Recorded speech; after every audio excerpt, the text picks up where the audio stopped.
Good afternoon, my friends, my followers, my awesome subscribers, and my 50 brand new members. Thank you very much for continuing to support me on this YouTube journey. Now, I have stated and I have spoke to people, and I am receiving lots of messages about the topic of the picture you've just looked at. I'm going to call them, in my opinion, the hostage and the handler. That's it. Now, I am going to make this my last video, hopefully, that I will ever do on this couple.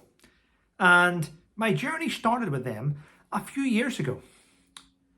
Actually, my journey started with him quite a long time ago when I was trying my best to get things done in the veterans community, and I believed that this individual was what we needed to push things forward. I did not understand at the time that he had a different agenda. I didn't understand at the time that maybe he was being pulled in every direction. And I was focused on the veterans because he did make a statement to say that he was going to fight for veterans all his days.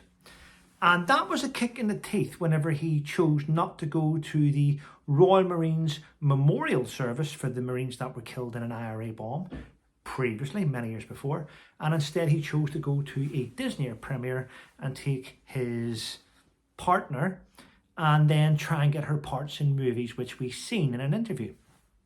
So I chose from that moment onwards that he's not the right guy for the veterans community, and I sat back, and every time he posted something about how love, I said, no, you're not, and I became a little bit of a target. I understand that.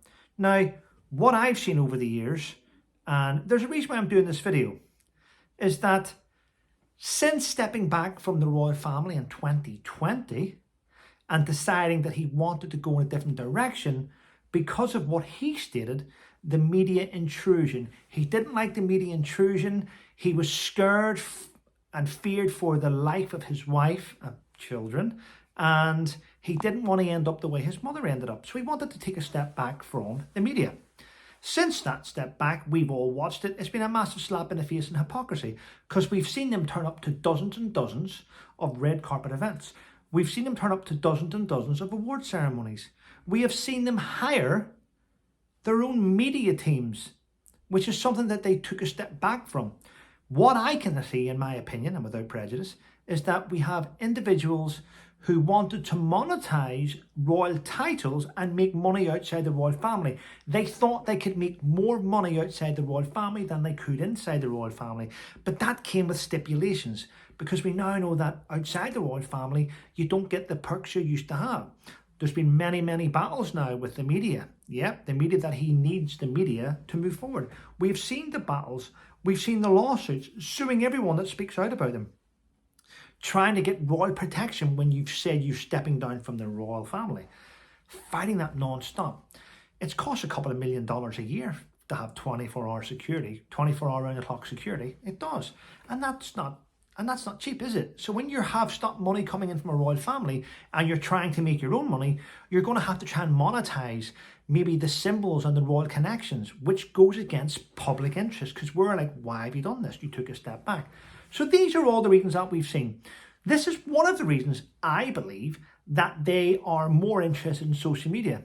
They're more interested in online security, because if people are bashing them for their hypocrisy, then they need to control that. And what better way of controlling that is by getting companies to put out and stop your critics by calling it misinformation and disinformation. In fact, at some stages, it's called hate speech when you speak out and criticize people. So if we can stop critics and we can get rid of that bad press, then we can flourish on social media. That's what's happened over the years, but it's backfired, hasn't it?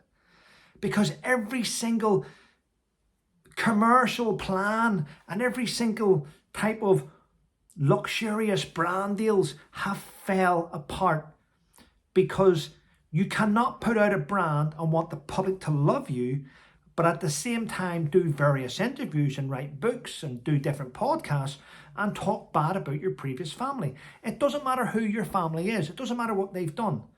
No one likes people to constantly bash their family. We all resonate with it. If we fall out with members of our family, we fall out with them. What we don't do is constantly ridicule them on social media. We don't ridicule our family members all over the media, which is what we've constantly watched. And that was one of the reasons why many of us decided we didn't want anything to do with this type of scenario with these couple, because of their attitude towards their family. We're having a couple to sit down and talk about family and how important family is when they both hate their family. So again, hypocrisy is a big thing why their brands keep falling apart. Now, what I've seen recently is, and I watched it this morning, Richard Eden, who is a great royal correspondent. He's a great guy. Whether you like him or not, I like him. There's other ones out there which are doing great stuff. Now, he stated that his sources within the royal household have come clean. They've mentioned it. It now seems that Harry and Meghan really badly want to reconcile. They want to get back into the royal family.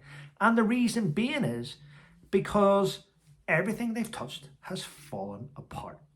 We have seen everything they've tried to launch crumble, because the public do not like gossips.